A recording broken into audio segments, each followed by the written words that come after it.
মুহূর্তে আমি আর একটা কথাও শুনতে চাই না, ঘর থেকে বের হয়ে যাও।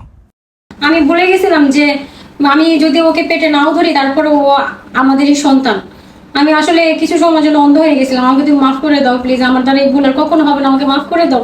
বাবা, মাকে কিছু বলো না, মাকে ঘর থেকে বের করে দিও না, আমরা সবাই একসাথে থাকবো।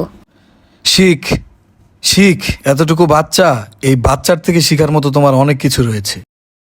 ও তোমাকে আপন মনে করলেও তুমি ওকে আপন মনে করতে পারোনি।